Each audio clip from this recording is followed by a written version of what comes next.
1898, a man named David de Rosier wrote an article in the journal Cell, which is a very prestigious scientific journal, entitled "The Turn of the Screw, the Bacterial Flagellar Motor." Now, David de Rosier is a professor of biology at Brandeis University in Massachusetts and has worked on the bacterial flagellar motor for most of his career. Now, in that article, he makes a statement, quote, "More so than other motors, the flagellum resembles a machine designed by a human," close quote. So David de Rosier also recognizes that the structure of the flagellum appears designed.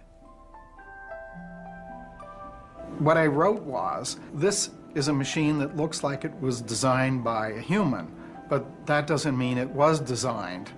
That is the product of intelligent design.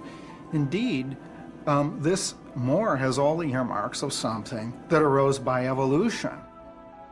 Using an electron microscope, de Rosier produces ghostly pictures like this one, revealing the inner workings of what's been called the world's most efficient motor. This is the drive shaft. This transmits this torque generated by the motor. That would then turn the propeller, which would push the bacterial cell through the fluid. Michael Behe has argued that the flagellum could not have evolved, since its parts have no function for natural selection to act on until they are fully assembled.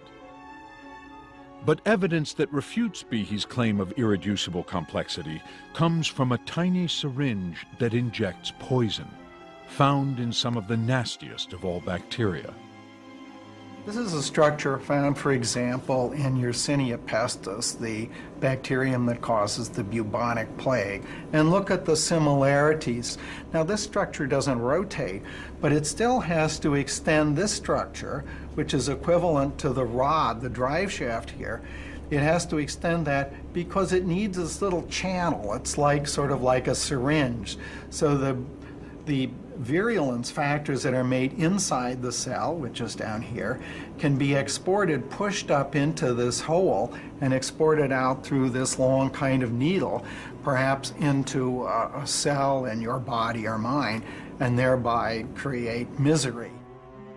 And it turns out the two structures look similar for a reason.